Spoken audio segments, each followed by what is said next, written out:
याद है, यही दोनों करवाए थे मैंने। Yes ma'am. अब मुझे ये बताओ, मुझे मालूम है ये वाला टॉपिक एक बार में समझ में नहीं आता, मास्टर्स के बच्चों को भी नहीं आता। मैम आपकी आपको आ गया बच्चे? यस समझ आ रही है।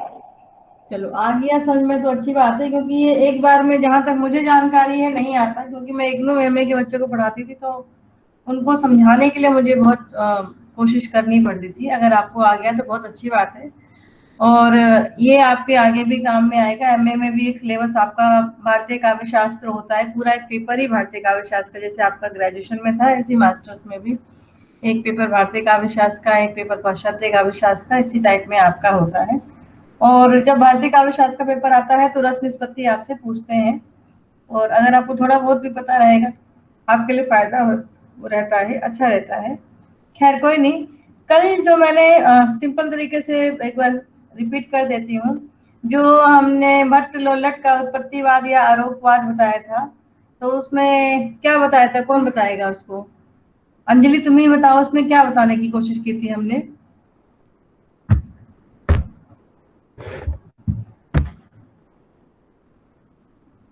अंजलि बेटा, यस मैम। आप ही इसको रिपीट करने की कोशिश करो। मैम आपने ये बदलवट में बताया था कि उन्होंने उत्पत्तिवाद का बारे में मतलब उनका मत है कि आरोपवाद के नाम से जाना जाता है। इन्होंने रस निष्पत्ति का अर्थ उत्पत्ति से लिया है। इनके अनुसार स्थायी भाव और विभाव आदि संयोग पाकर रस की उत्पत्ति होती है, इसलिए इनका सिद्धांत उत्पत्तिवाद कहा गया है। अपने शब्दों में इसको एक्सप्लेन करने की कोई कोशिश करेगा? हिमांशु, मनीष, कोई भी?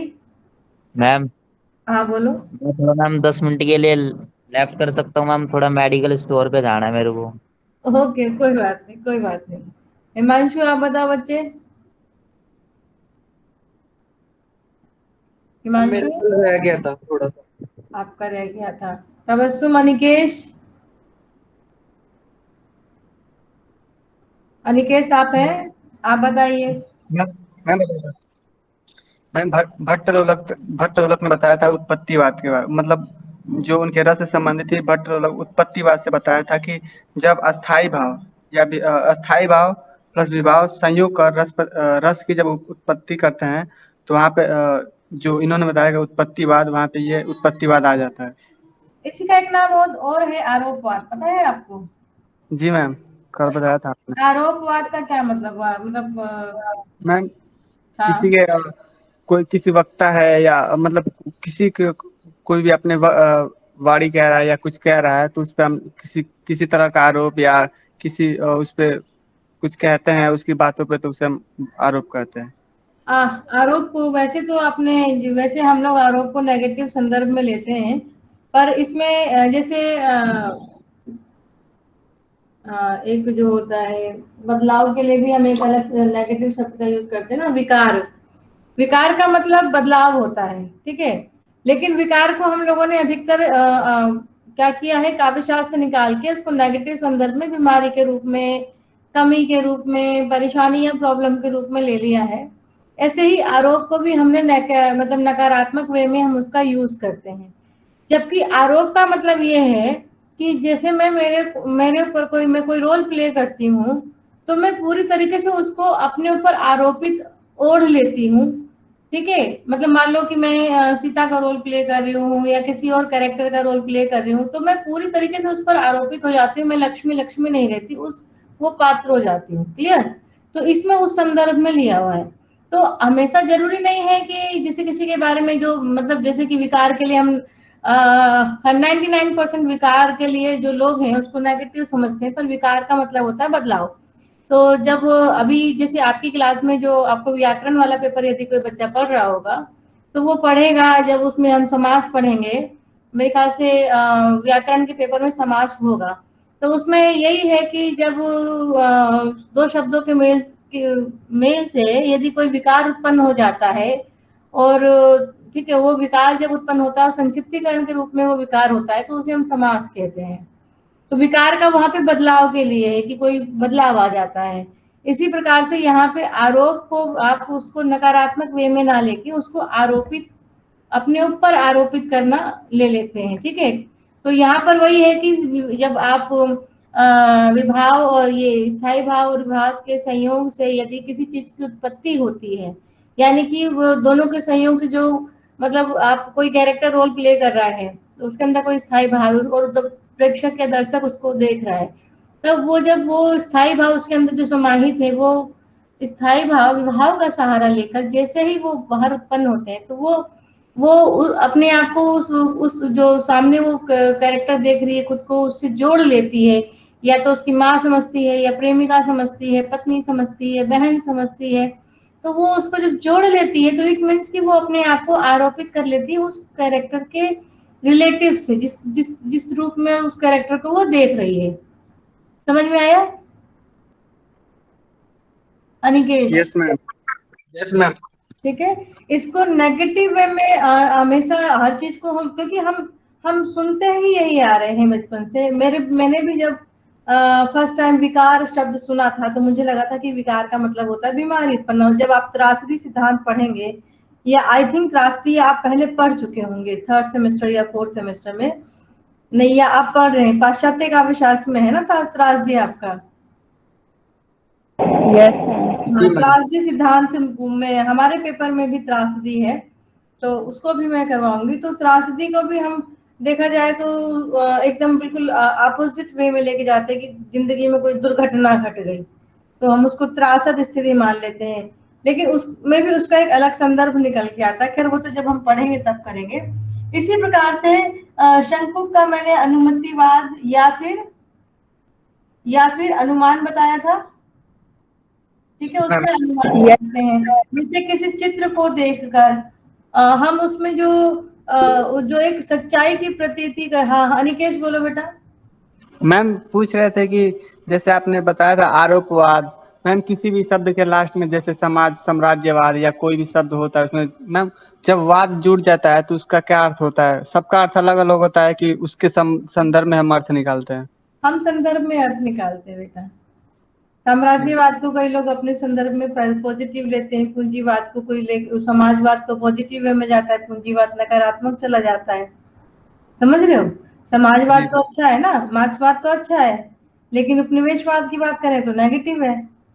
तो वो तो संदर्भित करता है ना। अब जो मार्क्सवाद से जुड़ा है उनके लिए मार्क्सवाद अच्छा है, जो समाजवाद से जुड़ा है वो समाजवाद अच्छा है। तो उसको तो आप अपने अपने शब्दों में व्याख्यायित कर सकते हैं। जी मैम, ओके मैम। उसमें आप बिल्कुल मत जाइए कि एक वाद जोड़ दिया तो सब में वाद नकारात्मक वे में जाएगा। ठीक है, तो उस रूप में हम नहीं ले सकते, हम शब्दों के अर्थ में। वैसे एग्जैक्टली जैसे विमर्श होता है, विमर्श का मतलब होता है किसी चीज पर बातचीत होना, कोई चीज। अब विमर्श है, जैसे अभी शायद आप लोग इसके अपोजिट जो पेपर है वो विमर्श का है, अस्मिता मूलक विमर्श शायद वो पेपर का नाम है। तो विमर्श का एग्जैक्ट मीनिंग क्या होता है? जैसे दलित विमर्श है, स्त्री विमर्श है, किसान विमर्श है, आदिवासी विमर्श है। तो विमर्श का मतलब हम उसमें ये नहीं है कि उसको नकारात्मक वे में हम ले लें कि विमर्श हो रहा है तो हमें ये दलितों की स्थिति के बारे में बताया जाए जो किस तरीके से। विमर्श का एग्जैक्ट मीनिंग ये है कि जब किसी भी चीज पर कोई बात नहीं हो रही होती है और जब हम उस पर बात करने लगते हैं, हम उस पर विचार विमर्श करने लगते हैं, हम विचार करने लगते हैं, तो वो एक विमर्श का मुद्दा बन जाता है, बातचीत होने लगती है। जैसे मैं सिंपल सा देखो, सबसे पहले शुरुआत होती है दलित विमर्श से। अगर हम सिंपल स्त्री विमर्श को भी छोड़ दें, वैसे शुरुआत तो स्त्री विमर्श से मानना चाहिए, क्योंकि आधी दुनिया देखा जाए तो स्त्री है और आधी पुरुष है। लेकिन आधी दुनिया का ही जब को ही जब दबा कर रखा गया है, तो जब दबा कर रखा गया शुरुआत में तो ये हुआ कि हम क्यों दबे। परिवार को चलाने में महिलाओं का भी बराबर योगदान है। खैर ये बहुत डिबेटिंग इशू हो जाएगा, तो मैं दूसरा इशू उठा लेती हूँ, किसान विमर्श। किसान हमारे देश के 70% जनसंख्या किसान है, लेकिन किसानों की हालत अच्छी नहीं। सबको, कुछ लोग हैं जो पूंजीपति, उद्योगपति और अमीर बनते जा रहे हैं किसी भी रूप में, लेकिन किसान की स्थिति वही है। वो 70 बीघा 100 बीघा कई एकड़ उनके पास जमीन होती है, फिर भी वो बहुत अमीर नहीं हो पाते, और यदि अमीर हो भी जाते हैं तो उनका लाइफ स्टाइल उतना अच्छा नहीं हो पाता था, अभी अगर हम कुछ साल पहले तक बात करें। ठीक है, और उनको जो, क्योंकि वो ज्यादा एजुकेटेड नहीं थे तो उनको उतनी ज्यादा टेक्नोलॉजी की जानकारी नहीं थी। तो ये विमर्श हुआ, लोगों ने इस पे लिखना शुरू किया, बातचीत करने शुरू की कि हाँ बिल्कुल ठीक है, तथ्य के साथ लोगों ने बातचीत करनी शुरू की कि भाई जब वो इतनी मेहनत करते हैं तो उस पर उनकी हमें मदद करनी चाहिए, या सरकार को उनके लिए कदम उठाना चाहिए, या वो चाहें तो ऐसा कर सकते हैं, तो उनको केंद्र में लाना चाहिए, उनकी परेशानियों से लोगों को जानकारी का, लोगों को जो है रूबरू कराना चाहिए। तो वो विमर्श मतलब उस पे बातचीत जब होने लगी तब वो विमर्श के विषय मतलब जो बिल्कुल किनारे पे धकेल दिया गया था, हाशिए पे जो पहुंच चुका था, जिसके बारे में लोग सोचना नहीं चाह रहे थे, और जब उनके बारे में सोचा जाने लगा तो वो एक विमर्श हो गया। यही सेम चीज आपका स्त्री आजकल एक नया भी शुरू हो रहा है, बाल विमर्श, बच्चों को लेकर दोबारा से बातचीत करने की जो एक दोबारा से चल रहा है कि बच्चों को लेकर भी बातचीत होनी चाहिए, बच्चों से हम पेरेंट्स को बच्चों के साथ बैठना चाहिए, उन्हें फोन नहीं देके रखना चाहिए। एक ये भी एक तरीके से कुछ सालों में जो जिस तरीके से बच्चे आज फोन के लिए ललायत हो गए, फोन उनके लिए फोबिया मतलब एक बीमारी की तरह हो गया है कि बिना फोन के वो रह नहीं सकते हैं, तो आगे वो भी विमर्श हो जाएगा कि फोन से बच्चों को कैसे दूर करें, कैसे परिवार से बच्चों को जोड़ें, बच्चे का अकेलापन को कैसे खत्म करें, वो भी विमर्श, क्योंकि उस समय वो मुद्दा बन जाएगा और उसमें नए नए तर्क वितर्क दिए जाने लगेंगे कि इसको हम ऐसे सुलझा सकते हैं, ये परेशानी को ऐसे कम। तो रियली बात है, आज बच्चा फोन की वजह से माँ बाप से अलग है, कल को पत्नी से अलग होगा, फोन में हजार चीजें देखता है, नई चीजें देखता है, और जाहिर सी बात है फोन में हर इंसान जो है, इंसान तो खूबसूरत लगता है, चीजें भी ऐसी लगती हैं कि वो मिल जाए तो दुनिया की सबसे बड़ी खुशी, बेशक से मिलने के बाद धोखा ही हो, लेकिन तो ये सारी चीज वो आगे ये भी विमर्श का मुद्दा बन सकता है। तो विमर्श हर वो मुद्दा होता है, विमर्श का मतलब जिस जिस जो पीछे को हट गया है, जो धकेला जा चुका है, उस पर नए तरीके से बातचीत करना, उसे दोबारा से केंद्र में लाने की कोशिश करना, विमर्श, यही चीज वाद है। क्लियर? खैर हम टॉपिक से थोड़ा भटक गए। खैर अब हमारा थर्ड जो पॉइंट है, भट्ट नायक का भुक्तिवाद। भट्ट नायक का भुक्तिवाद। अच्छा, ये शंकुक का अनुमतिवाद में आपको बता रही थी। अनुमतिवाद यानी कि अनुमान, पहले मैं बताते बताते मैं थोड़ा अलग हो चली गई, बात पे आ गई थी। तो जैसे कल भी मैंने बताया था, अनुमतिवाद में क्या है कि जब हम पिक्चर को देखते हैं तो उस पिक्चर को देखकर हम अनुमान लगाते हैं ना कि कितनी सुंदर तस्वीर है, कितने प्यारे से नृत्य करते हुए इसका पोज इसने दिया हुआ है, कितना रियलिस्टिक लग रहा है, ऐसा लग रहा है कि अभी तस्वीर से निकल कर आ जाएगी। तो जो हम अनुमान लगाते हैं, और उसमें भी कुछ पेंटिंग्स ऐसी होती है जिसमें हर व्यक्ति अपने अपने तरीके से अनुमान लगाता है। जैसे मोनालिसा की पेंटिंग है, उसके बारे में अभी भी कोई कहता है कि वो हंस रही है, कोई कहता है कि वो रो रही है, कोई कहता है कि वो स्त्री की फोटो है, कोई कहता है वो पुरुष की फोटो है। पता है आपको? ऐसा है? देखा है आप लोगों ने मोनालिसा की फोटो को? यस मैम, सुना भी है। सुना भी है, यही बात है। हर व्यक्ति मैम लैब में रखी हुई है ना वो, उसमें म्यूजियम में। हाँ, तो हर व्यक्ति उस फोटो के बारे अपने हिसाब से अनुमान लगाता है। मैं उसको देखती हूँ, मुझे आज भी बिल्कुल मुझे नहीं समझ में आता। तो ये अनुमान मतलब पिक्चर को देखकर जो उसकी जो वास्तविकता की प्रतीति होती है, उसे हम अनुमिति यानी कि अनुमान जो होता है उसे हम अनुमितिवाद कहते हैं। यहाँ पर एक बार मैं मोनालिसा की फोटो निकाल के ही आपको दिखा देती हूँ। मेरे ख्याल से आप लोगों ने सबने देखा होगा। उसे सबसे सुंदर लड़की का वो बताया गया है, मोनालिसा। पता नहीं बेटा, मुझे तो खैर सुंदर नहीं लगती, लेकिन ठीक है, हो सकता है सुंदर हो।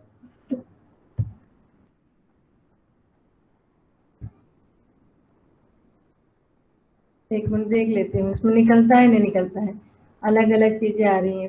पिक्चर ओरिजिनल, हाँ आ गई, एक सेकेंड मैं स्क्रीन शेयर कर रही हूँ। पहले इसको देखकर आपको थोड़ा अनुमितिवाद जो शंकुक का है वो क्लियर हो जाना चाहिए, जहां तक मेरा ख्याल है।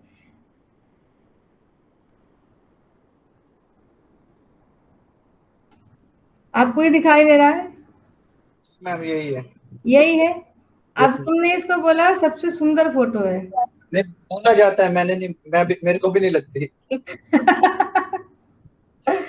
अब इसको देखकर कोई बोलता है कि ये लड़की है, लड़की भी लगती है, कोई बोलता है लड़का है, रियल में लड़का भी लगता है, कोई कह रहा है ये हंस रही है, कोई कहता है रो रही है। जिस नजर से इसको देखो उस नजर से ये आपको दिखाई देती है। ठीक है, हर इंसान अपने हिसाब से इस फोटो को एक अलग अनुमान देता है, और उसी के हिसाब से इसको जज करता है। तो इसी को हम अनुमान या अनुमितिवाद का नाम देते हैं। ठीक है, ये तो एक मोनालिसा की फोटो, लेकिन कोई भी पिक्चर को देखते हैं आप, उसको देखकर जो आप सोचते हैं, जो आप अनुमान लगाते हैं, आजकल जिसको आप मॉडर्न आर्ट बोलते हैं, वो मॉडर्न आर्ट भी आपने देखा होगा कि हर व्यक्ति अपने अपने हिसाब से अनुमान लगाता है। मॉडर्न आर्ट देखा। अनिकेश कुछ कहना चाह रहे बेटा? No ma'am. अच्छा, आपका हैंड रेज हो रखा था इसलिए। Yes ma'am. तो ये मेरे ख्याल से अनुमितिवाद क्लियर हो गया। अब भुक्तिवाद। भुक्तिवाद को वैसे मैं आपको बहुत सिंपल समझा रही, लिखवाऊंगी, अलग लिख लेना वो तो जो किताब में है। जैसे हम जब भोजन ग्रहण करते हैं, शायद ये चीज मैंने पहले भी बताया था, तो एक असीम आनंद की प्राप्ति होती है। उस समय हम राग द्वेष से बिल्कुल मुक्त होते हैं। जब हमें भूख लग रही होती है, बहुत भूख लग रही होती है, और एकदम से हमारे सामने भोजन आ जाता है, और जैसे ही पहला निवाला हम मुंह में डालते हैं, तो क्या फील होता है उस समय? क्या फील होता है बताओ बच्चे? आवाज ब्रेक हो रही थी आपकी। अच्छा, मैं सिंपल यही बता रही हूँ कि हम भोजन करते हैं, हमें बहुत भूख लगी और हमारे सामने एकदम से भोजन आ जाए, ठीक है, और उस भोजन का जैसे ही पहला निवाला अपने मुंह में डालते, तो क्या फील होता है उस समय? मैम संतुष्टि। ऐसी आत्म संतुष्टि मिलती है कि दुनिया के दुख दर्द को आप उस समय भूल जाते हैं। Yes ma'am. ठीक है, तो उस समय आपके लिए वो भोजन ही सबसे बड़ी चीज होती है, वही आपकी तृप्ति का कारण होती है। ठीक है, तो वही जो भोजन और भोजक यानी कि खाना और खाना खाने वाले के बीच में संबंध होता है, ठीक है, यानी कि भोगने वाले के बीच में, जो उस रोल, किसी मतलब कलाकार जो उस रोल को प्ले कर रहा था, उसके बीच में और उस कैरेक्टर के बीच में जो संबंध होता है, उसको इन्होंने भुक्तिवाद बोला है। ये तो सिंपल जो मैंने आपको समझाना था, जो किताबी लैंग्वेज है वो मैं अब पहले बता, जो समझाया वो समझ में आ गया? Yes ma'am. ठीक है, तो ये अब ध्यान रखना, भट्ट नायक के जो सिद्धांत है उसका नाम है भुक्तिवाद।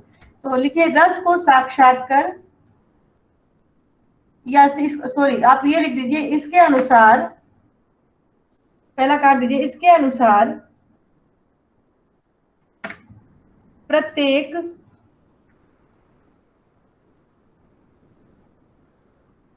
सहृदय, कहाँ से लिखना है बेटा मैं ये भट्ट नायक का भुक्तिवाद लिखवा रही थी, जस्ट इसमें अभी स्टार्ट किया है। इस सिद्धांत के अनुसार या इसके अनुसार, जो भी आप लिखो, इस सिद्धांत के अनुसार प्रत्येक सामाजिक या सहृदय अपनी रुचि व संस्कार के अनुरूप, अपनी रुचि व संस्कार के अनुरूप कथानक का एक पात्र बन जाता है। कथानक का एक पात्र बन जाता है,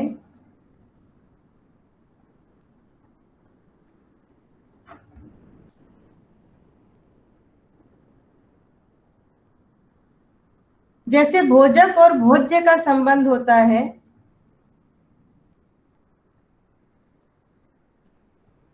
जैसे भोज्य और भोजक का संबंध होता है,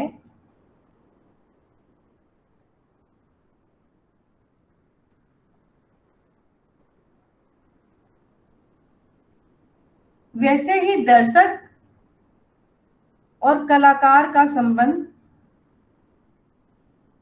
वैसे ही दर्शक या प्रेक्षक लिखना चाहें तो प्रेक्षक लिख दीजिए, दर्शक और कलाकार का संबंध बन जाता है।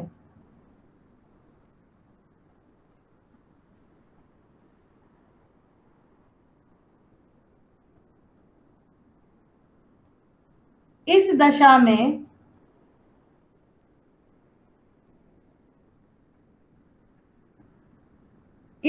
में राग द्वेष का भाव समाप्त कर, राग द्वेष का भाव, राग द्वेष, राग और द्वेष, प्रेम और नफरत,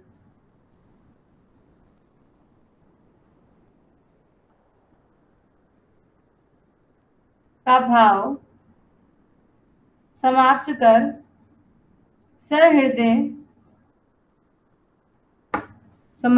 सहृदय रस को भोगता है। रस को भोगता है।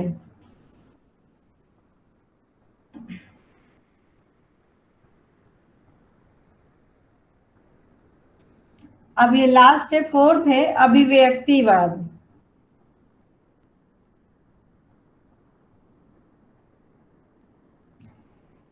अभिव्यक्तिवाद को बेटा और थोड़ा सरल रूप में पहले आप समझ लीजिए, लिखने को तो खैर जो भी आप लिखिए। देखिए, जैसे स्थायी भाव मैंने आपको बताया कि हमारे अंदर विद्यमान रहते हैं, और जैसे ही स्थिति आती है वो अपने आप अभिव्यक्त हो जाते हैं। सेम स्थिति पे कोई व्यक्ति हंस सकता है, कोई व्यक्ति रो देता है। सेम स्थिति पे मतलब वो मतलब एक ही स्थिति, कोई घटना की सूचना, सेम घटना की सूचना दो लोगों को मिली, और वो घटना किसी एक के लिए फायदेमंद है और किसी दूसरे के लिए नुकसानदायक है। उस स्थिति में जिसने जैसा अभिव्यक्त किया, जैसा जिसने फील किया, वैसा उसके चेहरे से वो अभिव्यक्त हो जाता है। उसे ही अभिव्यक्तिवाद कहते हैं। ठीक है, तो इसमें आप लिखिए, अभिनव गुप्त के सिद्धांत को अभिव्यक्तिवाद का नाम दिया गया है।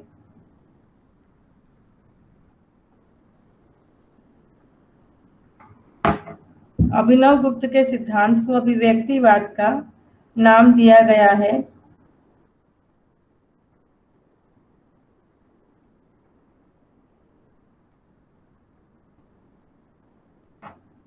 मैम रिपीट कर दीजिए। अभी तो सिंपल है, अभिनव गुप्त के सिद्धांत को अभिव्यक्तिवाद का नाम दिया गया है।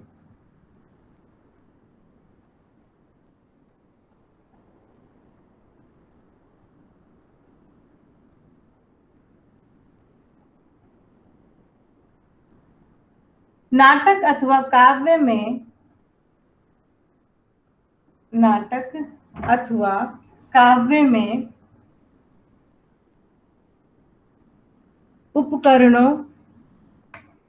उपकरण जानते हैं क्या होता है?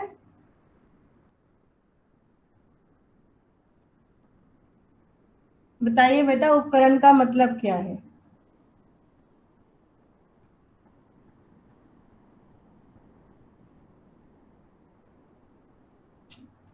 उपकरणों द्वारा साधारणीकृत होकर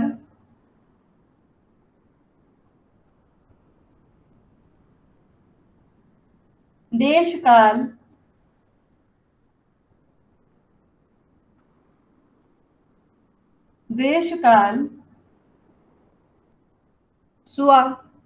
स्वयं के लिए, पर दूसरे के लिए, कोमा लगा देना, पर आदि चेतना से मुक्त होकर, साधारणीकृत के बाद एक बार रिपीट कर दीजिए। साधारणीकृत होकर देश काल स्व का मतलब स्वयं के लिए, मैं के लिए,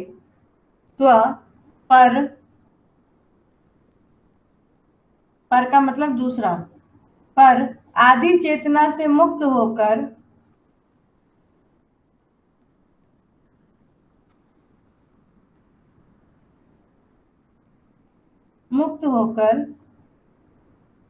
रति आदि भाव, रति का मतलब प्रेम, रति आदि भाव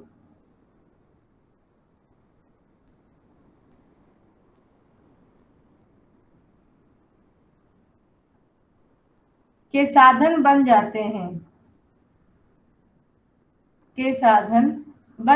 हैं,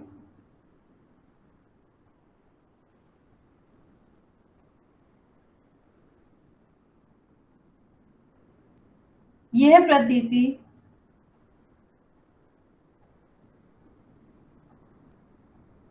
प्रतीति व्यक्तिगत नहीं होती,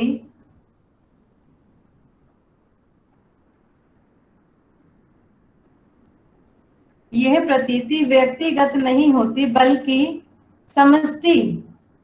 समष्टिगत होती है। समष्टि का क्या मतलब है बच्चे?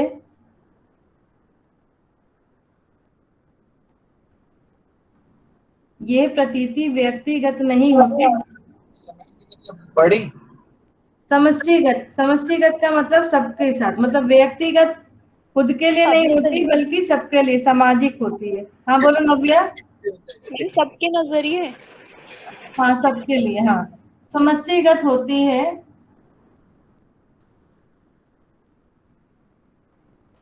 स्थायी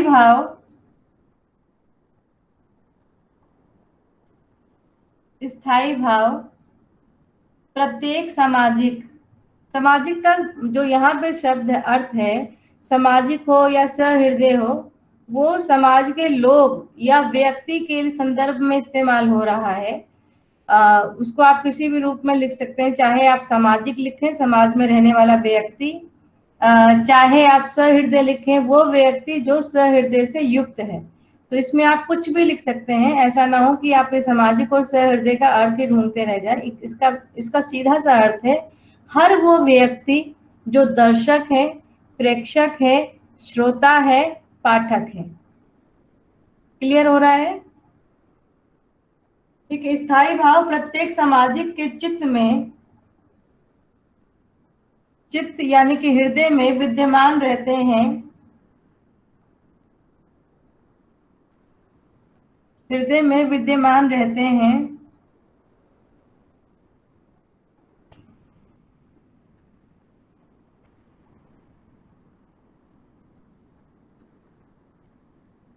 जो जल के छींटे पड़ने पर मिट्टी की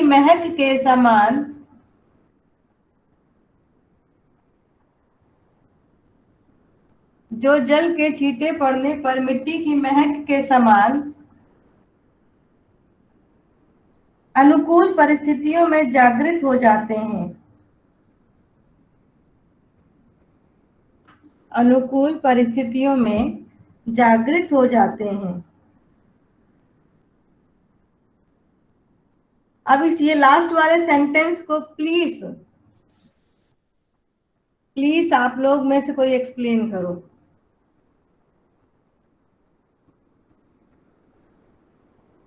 कौन करेगा? जो लास्ट में लाइन बोली है।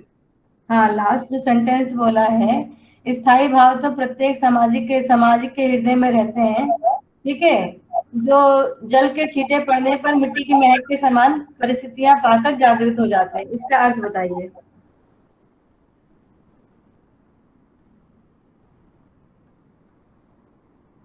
मैम मतलब जो स्थायी भाव होते हैं वो हर एक के हृदय में विद्यमान रहते हैं।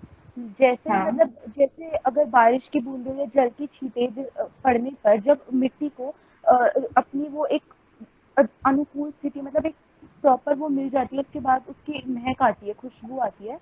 उसी तरह जब स्थायी भाव जो में विद्यमान होते हैं, जब उनको उनके अनुकूल स्थिति मिलती है, जब सिचुएशन आती है, तो वो भी अपने टाइम पर मतलब जागृत हो जाते हैं। Very good.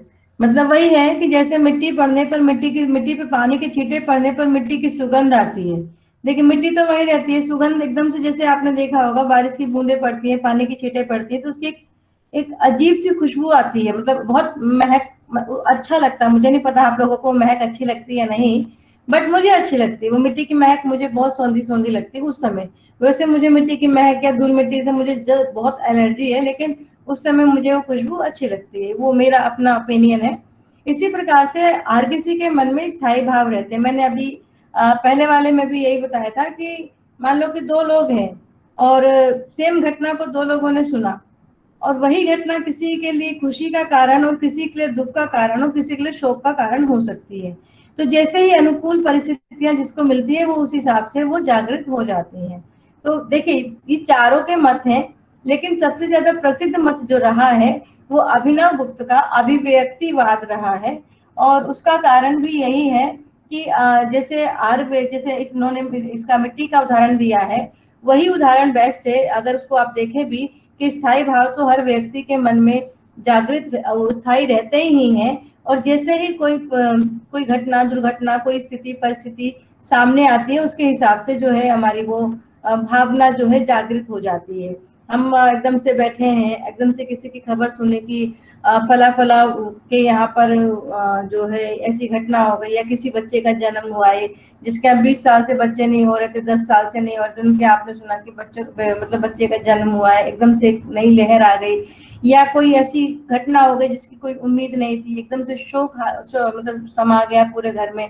तो ये स्थितियां जैसे ही लेकिन सभी के अंदर वो स्थिति, अब उसी स्थिति को सुनकर कोई खुश हो जाता, अरे ये क्या हुआ, ऐसा नहीं होना चाहिए था। उसी को देखकर अरे ये क्या, अरे वाह ऐसा हो गया, होना चाहिए था, आज नहीं तो कभी तो होना ही था। तो इसीलिए सबसे ज्यादा प्रसिद्ध सिद्धांत भी अभिनव गुप्त का ही माना जाता है। अच्छा, क्वेश्चन सिंपल तरीके से कई बार आ जाता है। एक क्वेश्चन आता है, चित्त तरंग के समान वास्तविकता की प्रतीति किस सिद्धांत के अंतर्गत मानी गई है? हाँ अनिकेश, कुछ कह रहे हो बेटा? No ma'am. अच्छा, मुझे ना तुम्हारा हैंड रेज है, उसको हटा दो, मैं कंफ्यूज हो जा रही हूँ।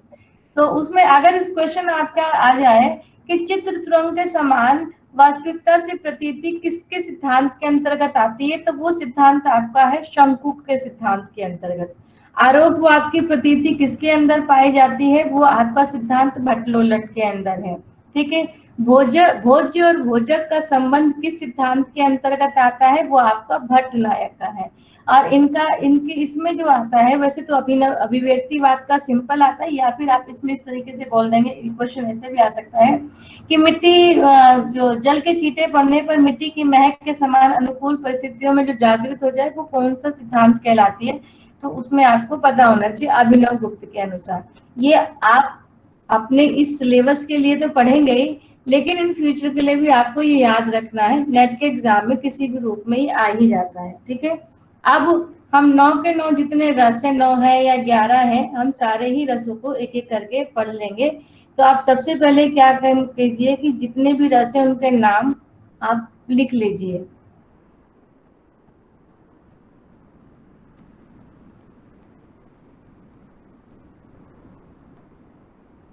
पहला रस है आपका श्रृंगार रस,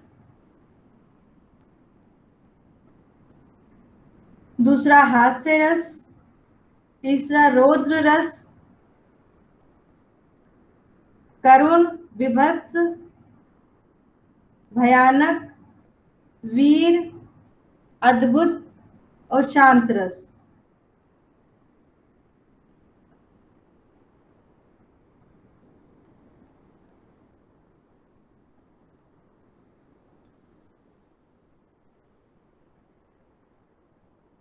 अब ये बताओ इनके बारे में लिखवाऊं या जस्ट हम बात कर लें, काम चल जाएगा आपका?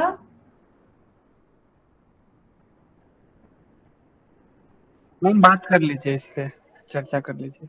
चर्चा कर लेते हैं।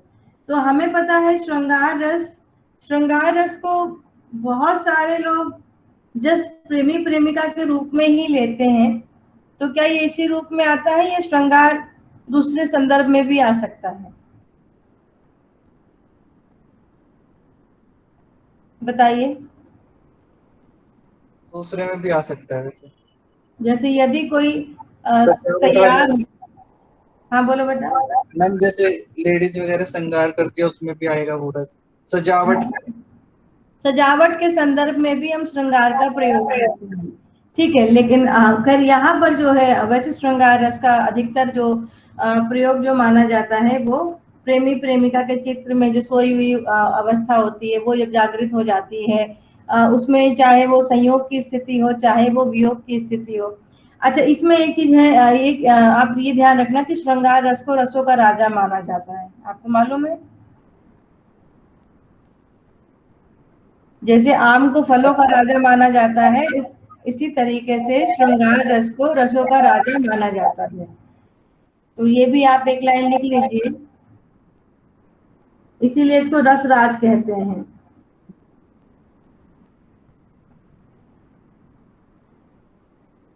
इसीलिए इसको रसराज कहते हैं। अच्छा, इसके दो भेद हैं, संयोग श्रृंगार और वियोग श्रृंगार। संयोग को हम जैसे एक नाम संयोग का संभोग भी है और वियोग का विप्रलंब श्रृंगार भी है, तो विप्रलंब आ जाए या वियोग आ जाए, दोनों ही आपको नाम याद होने चाहिए। अच्छा, संयोग श्रृंगार का उदाहरण वही है,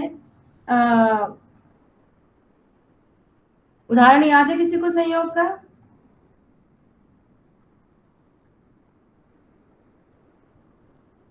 कहा मैम मैं हाँ बोलो, संयोग श्रृंगार का उदाहरण दो बेटा। Yes ma'am.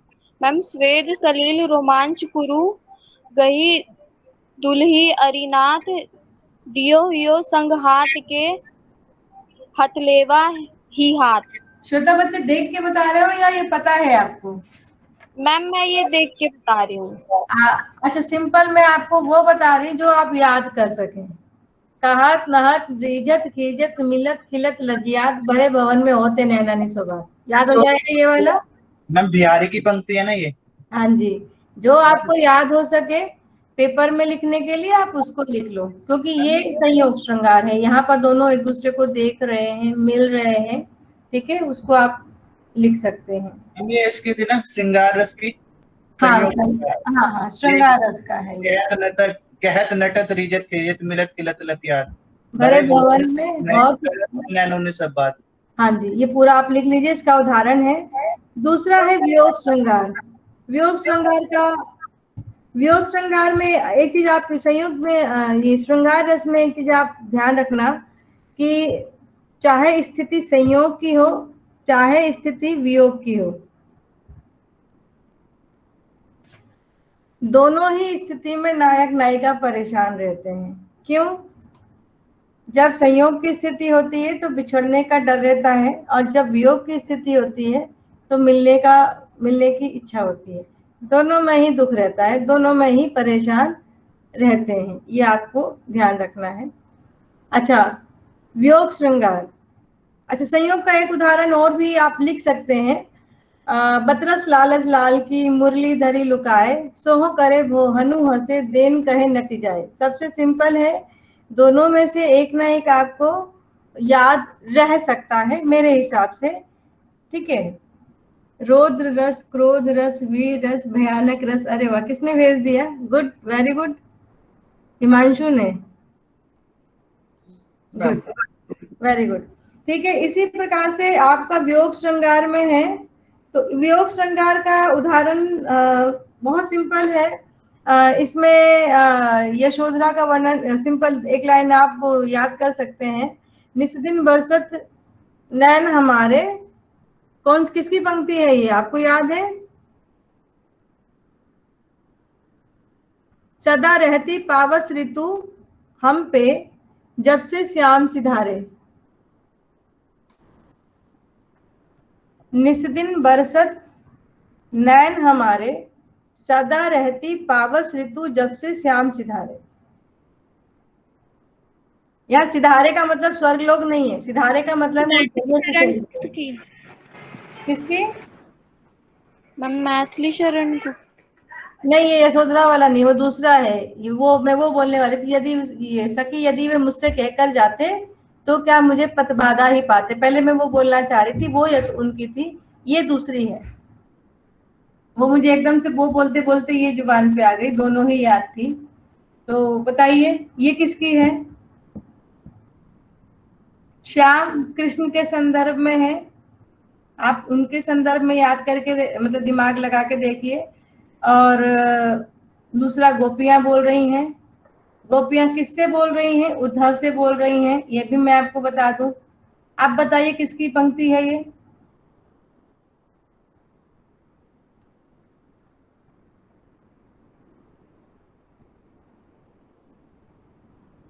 बताओ बेटा, नाव्या, ट्राई करो बच्चे।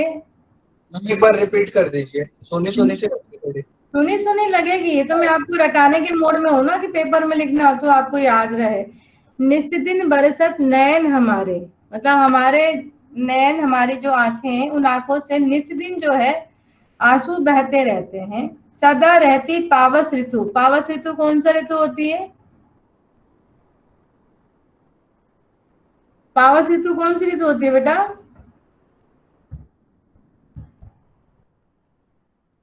पतझड़ ऋतु होती है जिसमें पत्ते झड़ते रहते हैं, ठीक है।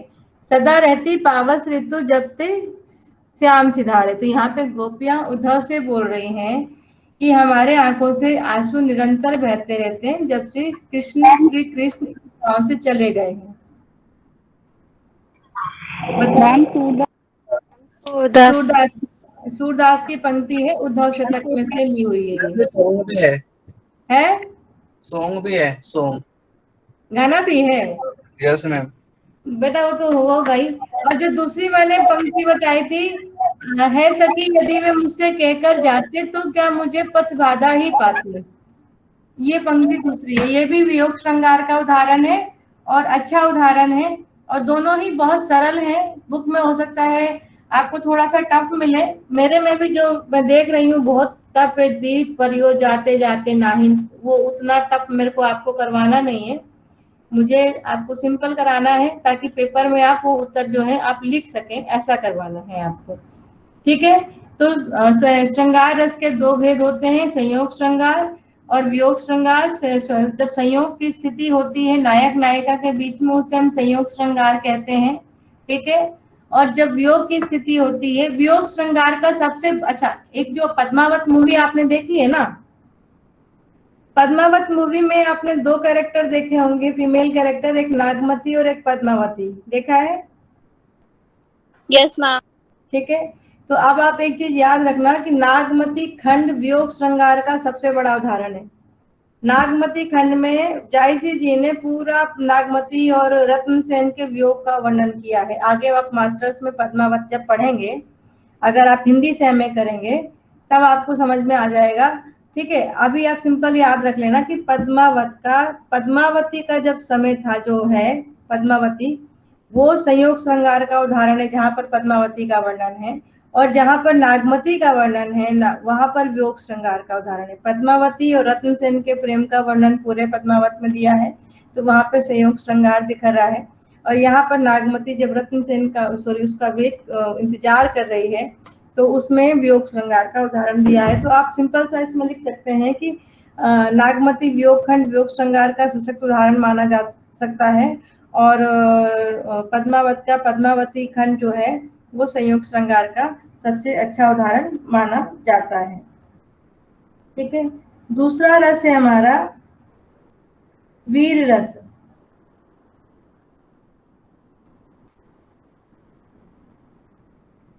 ये उत्साह का है। आप इसमें आप लिख सकते हैं वह रस जिसमें उत्साह का भाव दिखाई दे, आप लिखना चाहें तो उसे हम वीर रस कहते हैं। इसका उदाहरण बताइए, कोई है? हम कविता की पंक्ति है। हाँ हाँ बताओ। वीर तुम बढ़े चलो, धीर तुम बढ़े चलो, सामने पहाड़ की सींग की दहाड़ हो, तुम कभी रुको नहीं, तुम कभी झुको नहीं। ठीक है, तुम सदा डटो नहीं, ये बहुत अच्छा है। इसके अलावा कोई और वीर रस का उदाहरण?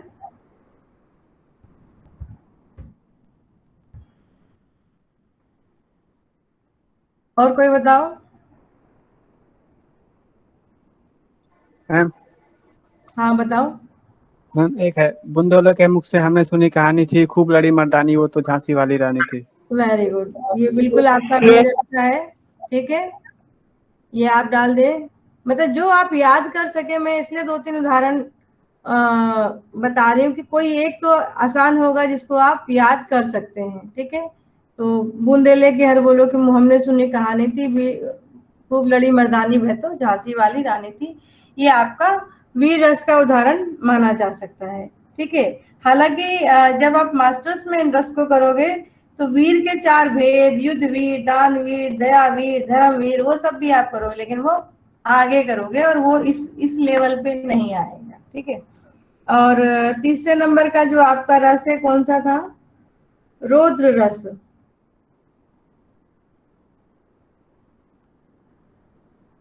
रौद्र रस का, हाँ, रौद्र रस का क्या मतलब हुआ? मैम क्रोध से है ये। क्रोध से। इसका उदाहरण है कोई? यस मैम है, तो है, बताइए। ये मैथिली शरण गुप्त की पंक्ति है मैम। हाँ बोलो। श्री कृष्ण के सुन वचन अर्जुन शोक से जलने लगे, सब सील अपना भूलकर करताल युगल मलने लगे। संसार देखे अब हमारे शत्रु रण में मृत पड़े, करते हुए यह घोषणा वे हो गए उठकर खड़े। हाँ, ये याद था आपको या देख रहे हो? मुझे थोड़ा तो बहुत याद था, मतलब नोट्स बना रखे थे पहले थोड़े थोड़े। चलो बढ़िया है, अगर आपने नोट्स बना रखे हैं अभी तो अभी गूगल सर्च मार रहे हो? गूगल पे इतनी जल्दी नहीं मिलेंगे एक साथ ये। नहीं। जब शास्त्र के पेपर तो होते थे तब। हाँ हाँ, नहीं नहीं, अच्छा है अगर आपको इसीलिए मैंने पहले पूछा कि इस पे हम बात कर लें, क्योंकि आप लोगों ने किया है तो जस्ट मुझे उसको एक बार रिपीट करना होगा और उस रिपीटिशन में आपको, तो ये बहुत अच्छा उदाहरण है। सुन श्री कृष्ण, पूरा मैं ही भूल गई, तो ये अच्छा है। आप मतलब इसको टाइप करके भेज दो, बच्चे लिख लेंगे, किसी को लिखना होगा तो मैं भेज देता हूँ। भेज दो ग्रुप में, ठीक है। उसके बाद अगला रस जो हमारा वो अद्भुत रस है।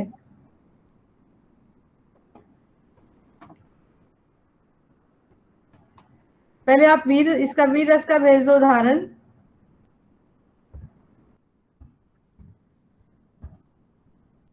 तो पहले रौद्र वाला भेज देता हूँ। रौद्र वाला भेज दो यार, क्या एक सेकंड।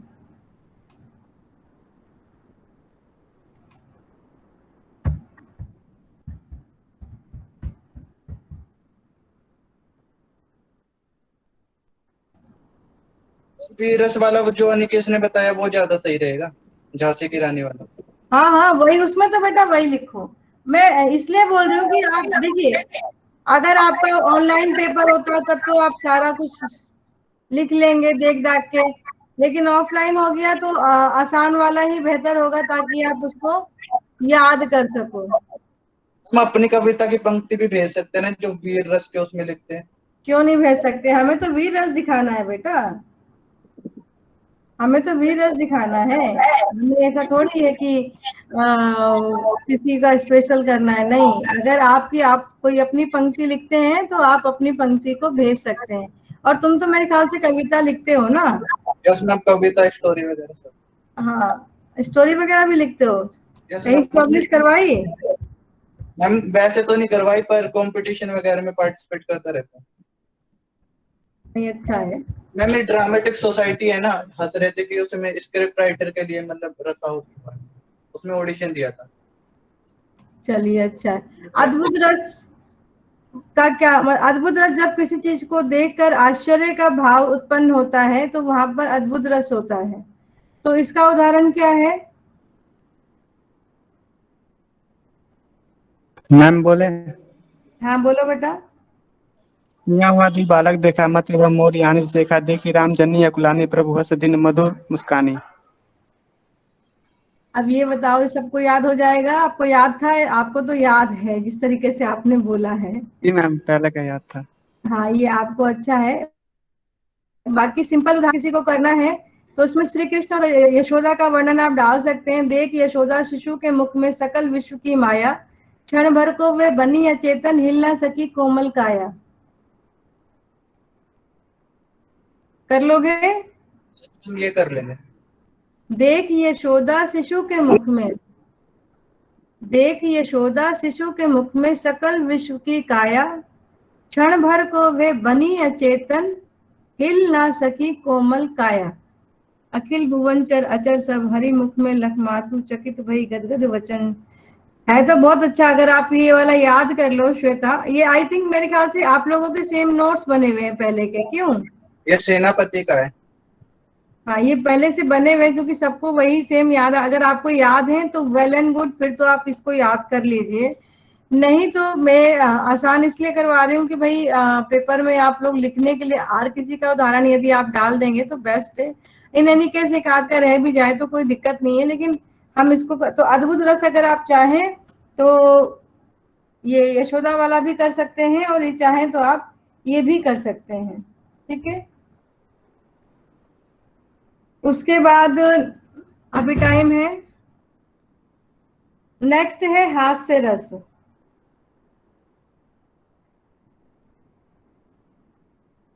जब किसी पंक्ति को पढ़कर हास्य का भाव उत्पन्न हो तो वहां पर हास्य रस होता है। तो इसका क्या उदाहरण आप लोगों ने लिख रखा है, बताइए। मैम बताते हैं। हंसी हंसी भाले देखी दूल्हा दिगंबर को पानी दिया आंचल के उछाव में। धीरे धीरे समझ नहीं आया। धीरे धीरे मैम मेरे बोल हाँ रहे बोलो हैं बेटा। मैम, हंसी हंसी भाले देखी दूल्हा दिगंबर को पानी दियावे आंचल के उछाव में। गुड, नहीं अच्छा, आप इसको भेज सकते हैं। बाकी और कोई किसी को उदाहरण याद है? एक लिखा तो हुआ मैम है। एक और है। मैम एक और है। हाँ दीजिए। जथा पंख बिन खगत दीना मन बिन परिवर कर हीना। बेटा इसको टाइप करके भेजो, समझ में तुम्हारी आवाज ब्रेक हो रही है।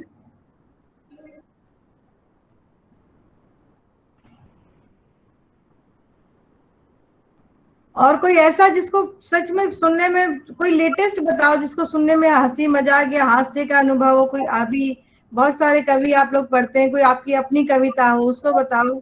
हाँ ये ज्यादा अच्छा है। हिमांशु का तंबूरा ले मंच पर बैठे प्रेम प्रेम प्रताप, साज मिले 15 मिनट, घंटा भर आलाप, राग में मारा गोता, धीरे धीरे खिसक चुके थे सारे श्रोता। सबसे लेटेस्ट है, सिंपल है, सरल है। अगर याद हो सके तो ऐसा, या कोई और भी यदि आप लोगों ने कहीं और आजकल का भी कोई सुना हो तो उसको भी आप इसमें डाल सकते हैं। ठीक है, कल हमारा, आज मैं क्लास यहीं पे खत्म कर रही हूँ। कल बाकी के 3-4 रस जो रह गए वो कराने के बाद मैं नया टॉपिक स्टार्ट कर दूंगी। अच्छा रस, ये रस का पूरा आपको समझ में तो आ गया है ना? कहीं कुछ ऐसा तो नहीं है? नव्या बच्चे आप बताओ, आप थोड़ा कल शायद लेट ज्वाइन हुई थी, कल या परसों, कि यस कहीं मैम, आपके कल लेट ज्वाइन हुई थी मैम मैं। अच्छा कुछ रह गया हो, कुछ छूट रहा हो, कि जैसे आपको कुछ नहीं समझ में आया है, तो आ गया है ना सारा बच्चे समझ में? यस मैम आ गया है। देखो हम आपका बेशक से पेपर आपका ऑनलाइन हो, लेकिन मैं आपको तैयारी यही कराऊंगी कि ऑफलाइन भी हो तब भी आप लोग नंबर लेके आ जाए। और बेशक से मेरे तो कोशिश यही है कि मैं आपकी तैयारी जो कराऊं नेट के पर्पज से भी कराऊं, क्योंकि अब आप लोग 5th सेमेस्टर में आ चुके हैं और देखते देखते ही ये साल भी निकल जाएगा। अभी कल ही कुछ बच्चों का रिजल्ट आया है जिनका रह गया था, अब वो भी में एडमिशन के लिए परेशान हो रहे हैं, और सबकी फर्स्ट डिवीजन आ गई है। फर्स्ट डिवीजन से मेरा मतलब है 70% से ऊपर आए हैं। और एक स्टूडेंट पूछते हैं मैम सबके 70% का तो एडमिशन कैसे होगा? मैंने कहा बेटा एंट्रेंस के बेस पे हो, एंट्रेंस की तैयारी करो। एमए में तो एंट्रेंस ही है ना अभी भी। आज क्या तारीख है बेटा? मैम 5 अगस्त। मैम 5/8। ठीक है, एक सेकेंड। हिमांशु जमुना, आज मैं अटेंडेंस लेना ही भूल गई, लिखना ही भूल गई। मैम 1016। 5 मिनट में लिख लेती हूँ।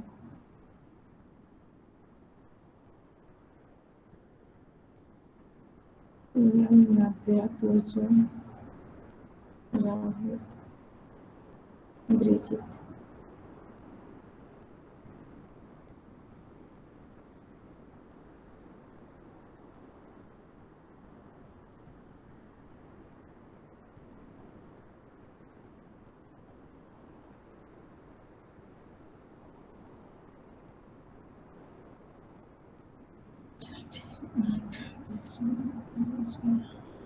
सोलह बच्चे हैं, 17वीं मैं ही हूँ। आज बच्चे कम है, कुलदीप नहीं आया, कई बच्चे नहीं आए, क्या बात है? मोहित भी नहीं दिख रहा इसमें, क्यों, क्या हुआ आज? मैम कुलदीप की तबीयत थोड़ी डाउन है। ओके, और मोहित? मैम उसका पता नहीं। चलो कोई नहीं। ब्रिजित बिल्कुल भी नहीं बोलते हो बेटा, क्या बात है?